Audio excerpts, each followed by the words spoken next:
Continuamos então a estudar campos de vetores e o fluxo das equações não lineares.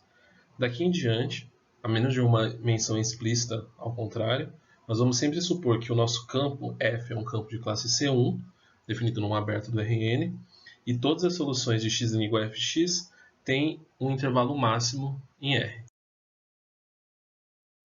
Então, a definição de solução máxima de uma equação diferencial, que é a trajetória de f por x0.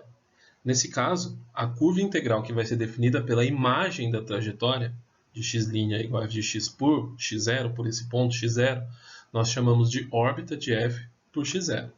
Então tem uma diferença entre o conceito de trajetória e o conceito de órbita, onde a órbita é apenas a imagem dessa trajetória. Uma mesma órbita ela pode ser definida por uma infinidade de soluções, bastando lembrar da invariância por translação de soluções. Cada solução dá uma maneira de parametrizar o mesmo conjunto, que é a órbita. Já por qualquer ponto de uma órbita, existe uma única trajetória do campo pelo ponto, que é a única solução máxima que passa no ponto com t igual a zero. Pela continuidade das soluções, cada órbita por um ponto regular é um conjunto conexo, ou seja, sem interrupções, e como todas as soluções são de classe C2, as órbitas são curvas parametrizadas de classe C2, sem nenhum bico. Além disso, como o campo é C1, nenhuma órbita apresenta alta interseção.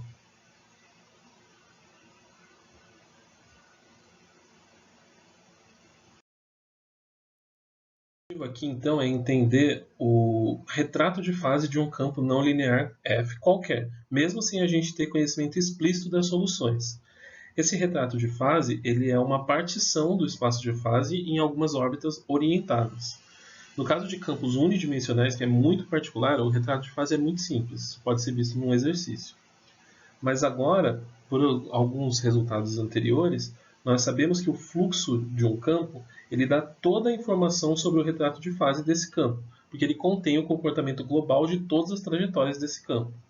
Com a nossa hipótese de ter intervalo máximo em cada ponto, nós temos que o fluxo global tem o domínio ômega, que é R por E.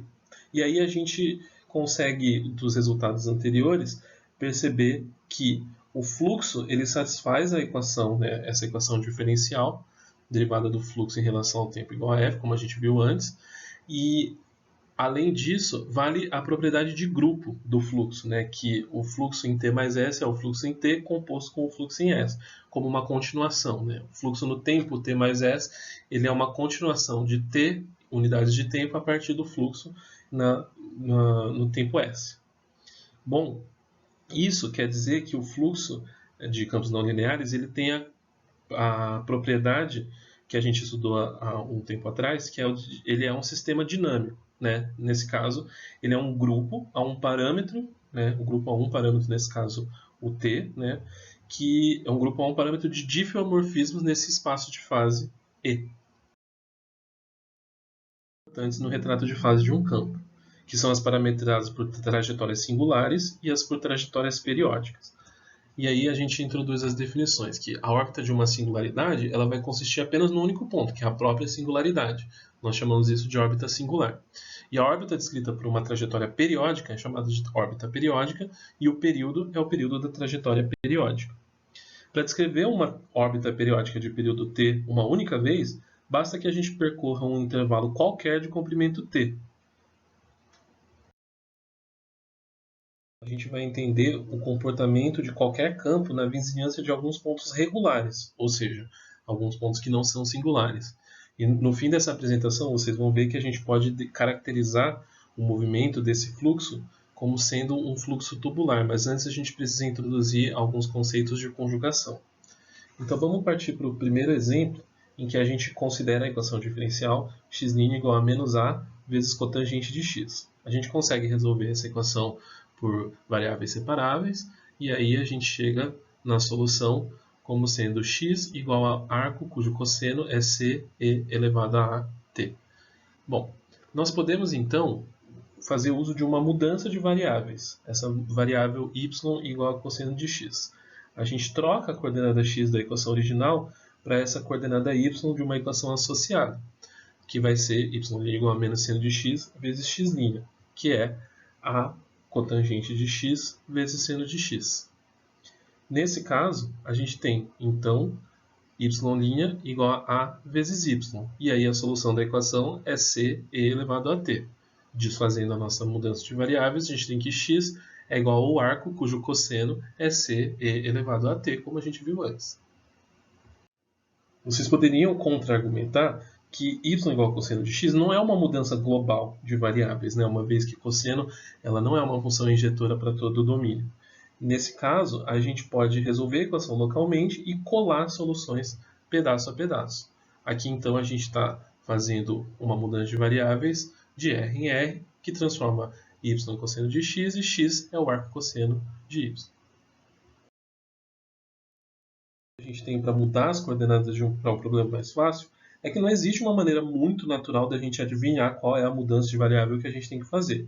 Mas um dos poucos casos que sempre existe uma escolha clara é o das equações lineares com coeficientes constantes. Todo o estudo que a gente fez ali para equações lineares dos primeiros capítulos, ele vai ser resumido aqui. Então, a gente tem que, se a gente tem dois campos A e B lineares, eles são linearmente conjugados se as matrizes A e B forem conjugadas, ou seja, A igual a Q, B, Q a menos 1. Existe Q uma matriz invertida. Nesse caso, a gente toma y como sendo Q a menos 1x, que é uma função de x, né? Nós já definimos isso antes, e aí a gente obtém, né, que e elevado a tb vezes g de x, ou e elevado a tb vezes y, é e elevado a tb Q a menos 1 de x, que é Q a menos 1 e elevado a ta de x, e por um teorema anterior a gente conclui que isso daí é g de e elevado a ta de x. O teorema diz que a gente pode trocar a e elevado a tb, que é a menos 1, por q a menos 1 e elevado a ta, uma vez que a e b são matrizes conjugadas. Nesse caso, a gente então encontrou uma mudança de variáveis de que forma que a gente consegue escrever y igual a g de x e x igual a h de y, né? Uma vez que q aí é uma matriz invertível. A gente consegue escrever y igual a q a menos 1 vezes x e consegue escrever x igual a q vezes y. Assim, nós associamos dois sistemas. O sistema linear x' igual a x, ele pode ser resolvido, se for um sistema mais simples, através dessa mudança para um sistema y' igual a by. Então, a gente pode escolher uma matriz semelhante que seja mais simples, uma matriz diagonal, uma matriz, né, na forma de Jordan, da qual a gente sabe resolver sem problema nenhum o sistema diferencial. Agora, numa situação mais geral. Então, dada uma equação diferencial x' igual a f de x, definida num conjunto de E1 em Rn, onde x está a nossa solução mora nesse conjunto E1, então a gente pode escrever uma mudança de variáveis y igual a g de x, determina por essa aplicação g que leva o conjunto E1 num conjunto E2, e nós aplicamos a regra da cadeia, que aí a gente vai obter um novo sistema, y' igual a f' de y, e a f' definida em E2 de R, e y é uma solução de E2 de R, e aí, né, G tem que ter a característica de ser um diffeomorfismo, ou seja, tem que ser uma função diferenciável cuja inversa também é diferenciável. De forma que, aplicando a regra da cadeia, a gente define quem é essa nossa f' de y. A nossa f' de y ela tem que satisfazer uma propriedade que seja bem natural do ponto de vista de equações diferenciais, né? Ela tem que transformar os vetores tangentes x' de uma equação nos vetores tangentes y' da outra equação.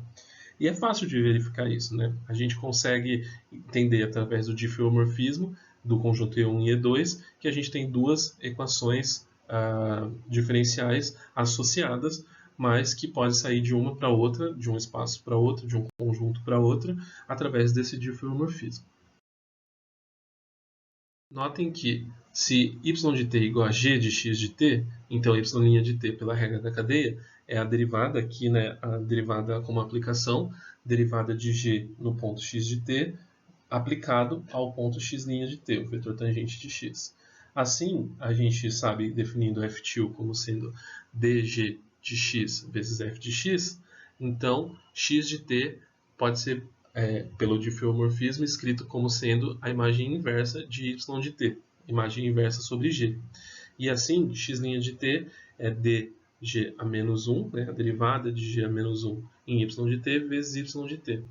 Agora, essa aplicação inversa, a gente então consegue chegar à conclusão de que f de x é igual a dg a menos 1, a inversa da matriz, né, da nossa aplicação derivada, aplicada ao ponto x de t, vezes f2 de y. E assim, concluímos que f2 de y é uma equação que vai ter que satisfazer essa seguinte relação, dg de x aplicada em f de x. Então, o nosso diffeomorfismo ele induz uma nova equação diferencial dada por f2.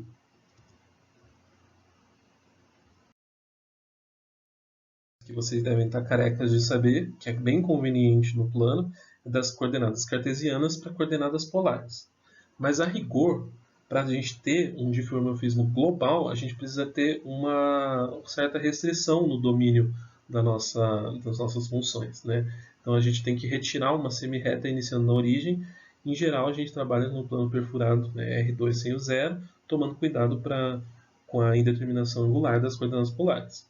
Assim, a gente trabalha, né, com uma conjugação, né, definida num espaço, aí, como eu disse, sem a semirreta, né, que é o eixo x.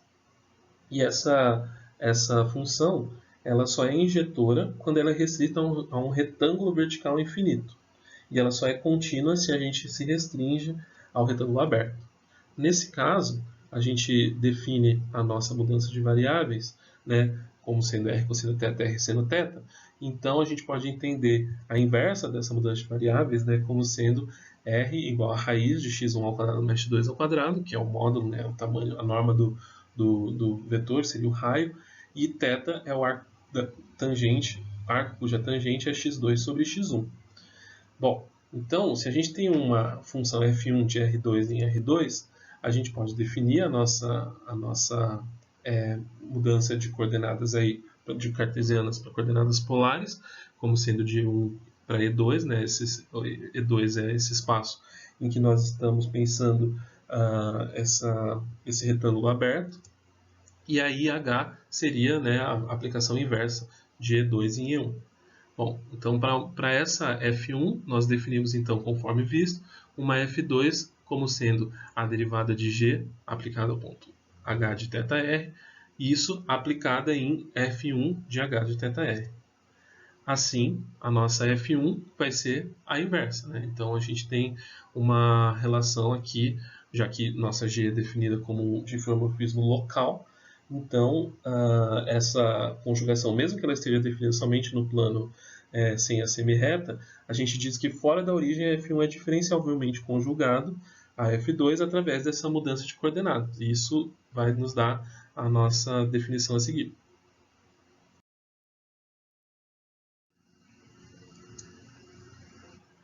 Então, dados dois campos de vetores f e g com fluxos φ de t e ψ de t, a gente diz que os campos f e g são diferencialmente conjugados se existe um diffeomorfismo H, que a gente chama de conjugação diferenciável, né?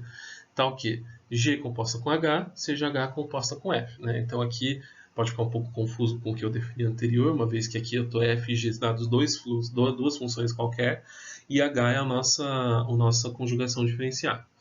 Nesse caso, H precisa ter uma inversa e essa inversa precisa também ser diferenciável.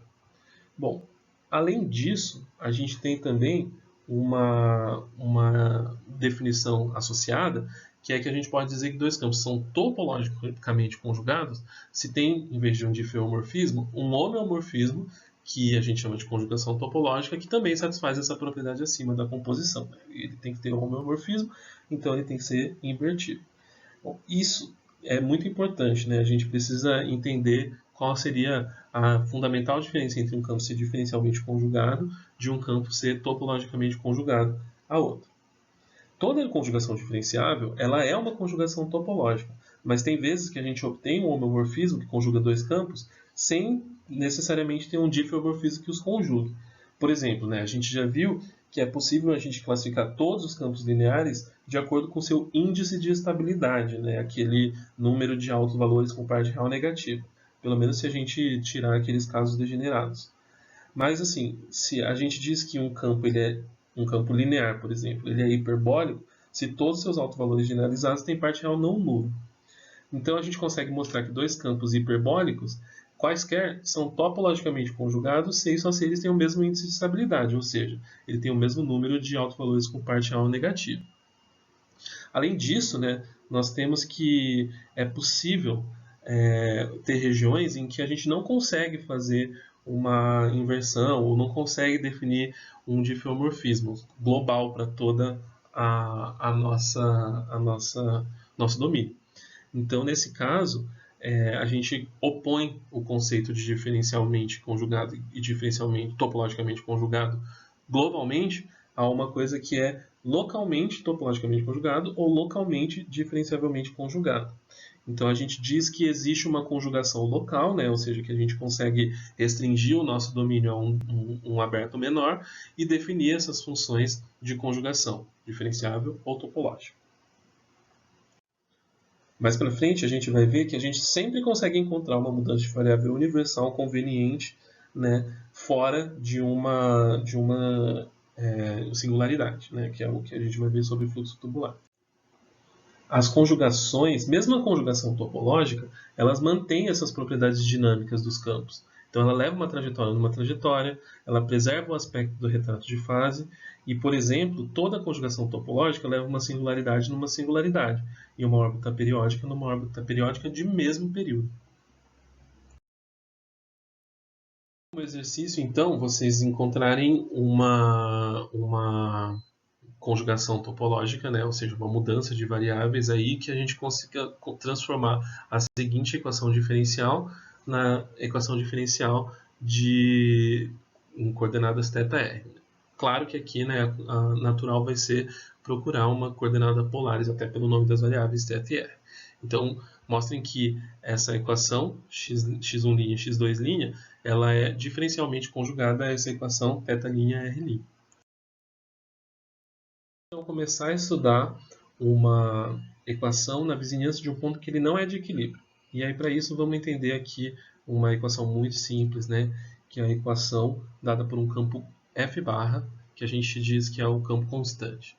Então, f barra vai ser f barra de um ponto no Rn, vai ser como sendo 1, 0, 0, 0, 0, que é o E1, o vetor da base canônica do Rn. Essa equação diferencial, y' igual a f barra de y com y de 0 igual a y0, ela tem uma solução muito fácil de ser encontrada, que é y de t é y0, 1, né, a primeira coordenada do ponto y0, mais t, e as outras coordenadas do ponto y0. Então a gente consegue encontrar aqui uma solução trivial para essa, trivial não, mas facilmente para essa equação. E essa equação ela é integrável, porque se a gente considera as projeções, né, desse ponto y1, y2, yn, né, como sendo a coordenada i para a projeção pi, então essas projeções elas podem ser elas formam n-1 integrais primeiras, que são linearmente dependentes, e elas permitem a gente identificar as trajetórias, né, do sistema, como a gente viu aí para o conceito de integral primeira. A gente diz que esse fluxo constante f barra ele é tubular, ou até laminar, porque todas as trajetórias que estão num hiperplano afim y igual a c vão estar no hiperplano afim y igual a c mais t depois do tempo t. Então, né, a gente consegue ver o fluxo, né, dessa equação, né, dessa equação diferencial. Ele vai ser psi de t, de y1 até yn, como sendo y1 mais t, y2, y3 até yn. Esse fluxo ele é tubular. E além disso, a gente consegue ver nessa ilustração, né, que ele transforma um hiperplano num hiperplano afim. Dado um campo F, a gente diz que o ponto x0 tem a propriedade de fluxo tubular se o campo de vetores F na vizinhança desse ponto x0 ele é dado por f barra a menos de uma mudança de coordenadas, ou seja, o campo F em x0 ele é localmente diferenciável conjugado ao campo constante f barra na origem de Rn.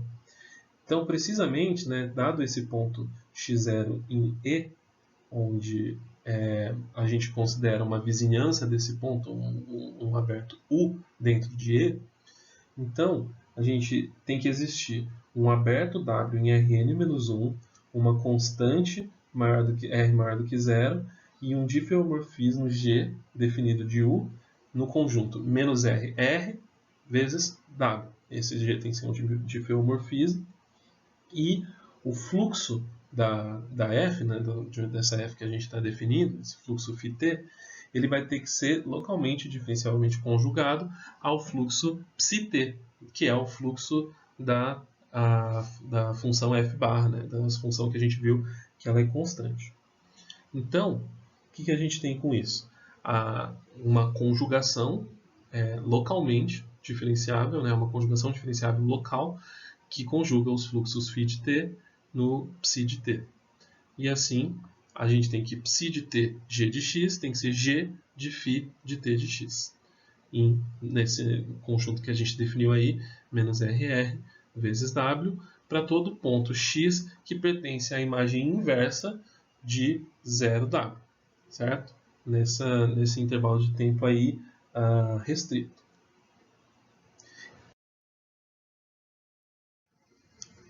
No caso do R2, se um ponto x0 ele tem a propriedade do fluxo tubular, então existe uma faixa retangular, né, U, essa faixa aí destacada, que contém o x0, tal que φ de tx, φt de x, na verdade, ela vai ser a nossa G-1 de ψt de g de x, certo? Por causa da propriedade da conjugação.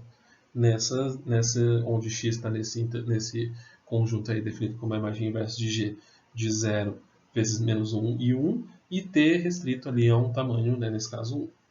Então, o que isso quer dizer? Que as trajetórias, né, das soluções x igual a f de x entram por um lado da faixa e saem pelo outro lado da faixa, ao passo que os outros lados da faixa são constituídos por duas trajetórias do sistema, né? Então, aqui a gente tem um retrato de fase aqui para x igual a x, no caso que A tem um alto valor real positivo e o outro negativo, né, no caso de uma célula. Nesses dois pedaços desse espaço de fase são iguais, a menos de uma distorção que vai ser definida, vai ser induzida pelo difeomorfismo que conjuga elas. A propriedade do fluxo tubular, ela vale só nessa faixa aí, né, nessa faixa retangular aí que a gente definiu, e a vizinhança ela não pode ser tomada arbitrariamente grande, porque ela não pode conter a origem, tá? E no caso tridimensional, o retrato de fase de um campo que tem a propriedade do fluxo tubular, ele tem que ser um paralelepípedo distorcido, né? E a gente consegue retificar esse paralelepípedo para um paralelepípedo reto. E aí a gente tem, né, que isso daí também é dado pela imagem do difeomorfismo, né? Essa mudança que o difeomorfismo aplica no nosso espaço, pelo menos localmente. E aí a gente também conclui, né, que as trajetórias que entram de um lado do paralelepípedo elas vão ter que sair do lado oposto do paralelepípedo. Agora um exemplo para mostrar que, apesar da gente teoricamente saber que existe essa conjugação, né, num ponto que não é singular, ela não sempre é fácil de encontrar. Então aqui a gente tem, né, num caso linear, então dado o nosso campo ele é lambda1x1, lambda2x2, né, um caso bem típico, bem simples como a gente já viu, e aqui a gente está pensando que lambda1 e lambda2 são diferentes de zero. Tá? Nesse caso a gente sabe, né, quem é o fluxo desse campo, que é x1 elevado a lambda1t, x2e elevado a lambda2t. E aí, se a gente pega um ponto x0 qualquer do nosso espaço R2, né, x01 e x02, a gente quer saber, existe uma G que vai proporcionar um fluxo, vai conjugar o nosso fluxo dessa equação ao fluxo que é constante, né, aquele fluxo dado por y1 mais t, y2, o fluxo da nossa função constante? Então, né, a gente precisa que g de x1 e x2 seja y, y2, e aí ψ de t seja a composição de g com φ de t com g a menos 1. Né? Ou seja, a gente tem uma conjugação de um fluxo a outro por g. Nesse caso, g a menos 1, ψ de t, é igual a φ de t, g a menos 1. E assim, nós temos que, para um g, só para ficar um pouco mais simples as contas, vamos pensar que o g desse ponto aí vai levar à origem, né, do R2. Além disso, né, nós temos que G-1 de uma reta, né, de uma reta vertical y igual a 0, vai levar ali na reta x1 igual a x01, né, uma reta aí desse, aliás, a reta y igual a 0, que seria uma reta vertical nesse novo espaço, ela é uma reta vertical no espaço anterior.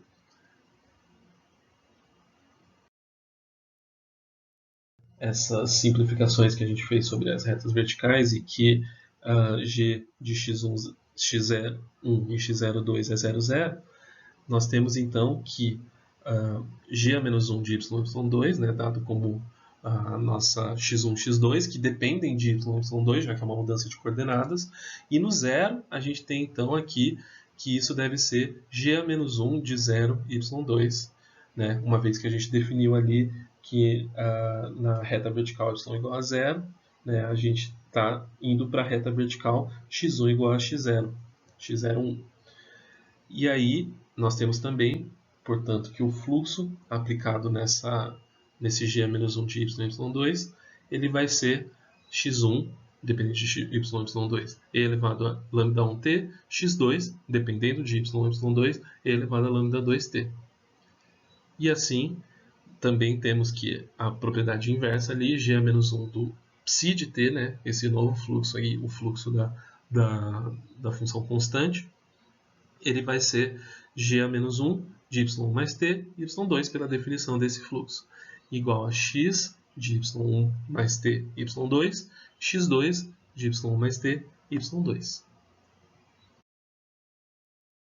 Esse estudo então no zero, né? Uma vez que a gente está fazendo y igual a 0, né? A reta vertical y igual a 0. Então esses valores, né? x1 de 0, y2 elevado a λ1t, x2, 0, y2 elevado a λ2t, e g-1 de t, y2, que vai ser igual a x de t, y2, x2 de t, y2.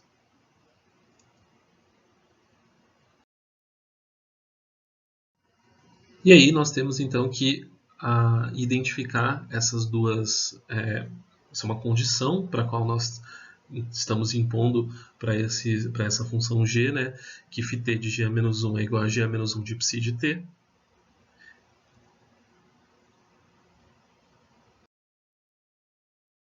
Então, como que a gente quer g-1 psi de t, g-1 composta com psi de t, tem que ser φ de t composta com g-1, nós temos então que x01 e elevado a λ1t, x02 mais y2 e elevado a λ2t tem que ser igual a g-1 de t, y2, certo? Mas isso vale para qualquer t e y2. Então, se a gente troca t por y1, basta que nós tenhamos x1 igual a x01 e elevado a λ1 y1 e x2 igual a x02 mais y2 elevado a λ2 y1. Aqui deve ser y1. Então, temos que esse sistema ele pode ser resolvido diretamente, né, em função de y1 e y2 em função de x1 e x2, dados x01 e x02. E essa mudança de coordenadas, então, vai ser definida como sendo g de x1, x2 é igual a 1 sobre λ1 log de x1, x01 sobre x01, x2, x1 sobre x01 elevado a menos λ2 sobre λ1 menos x02, que não é trivialmente encontrado. A gente precisou fazer aqui algumas contas, né? Inclusive, a gente pode até explicitar uma vizinhança, né, desse ponto na qual essa mudança de coordenadas vale. E a gente consegue ver que nessa mudança de coordenadas, né, para essa vizinhança, as bordas superior e inferior da caixa de fluxo vão ser definidas por ali por duas curvas alfa e beta que também dá para ser calculado. Então, a nossa conclusão é que para esse sistema linear, né, supostamente simples, a gente precisava encontrar uma conjugação que levasse a ele a um sistema, né, a um fluxo tubular. Né? Na verdade, essa conjugação mostraria que a gente consegue dizer que existe um ponto x0 ali que tem a propriedade do fluxo tubular. ou seja, que nessa região em volta existe uma vizinhança em volta desse ponto x0, que a gente consegue identificar o fluxo dessa equação diferencial ao fluxo do campo constante. E a gente viu que para esse caso não foi tão simples, imagina para outros casos mais complicados, para fluxos não lineares.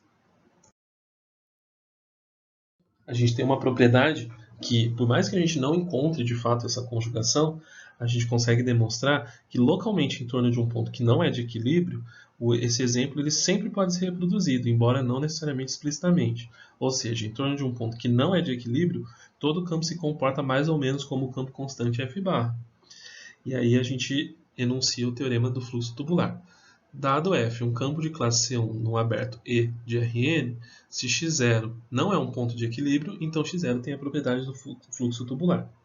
Essa é uma afirmação de existência só. Em geral, quando não é impossível, essa conjugação ela pode ser bem difícil de ser calculada.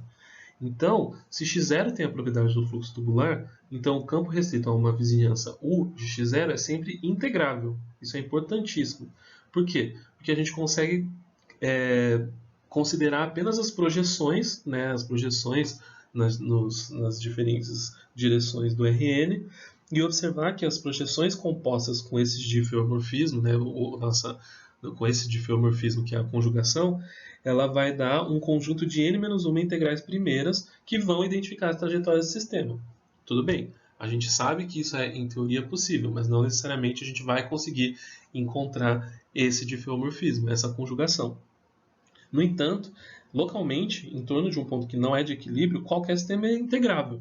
Isso não significa que o campo como um todo seja integrável em todo E, pois a vizinhança em volta do x0, cuja existência é assegurada no teorema, ela pode ser necessariamente muito pequena. A gente pode ter ali perto desse ponto um ponto de equilíbrio no qual esse teorema não vale.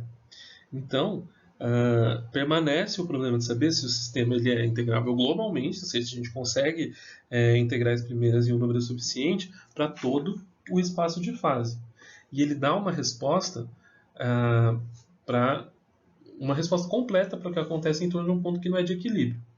Em geral, em torno de alguns pontos de algum ponto de equilíbrio, o teorema não é válido. Mas, no entanto, não necessariamente isso impede que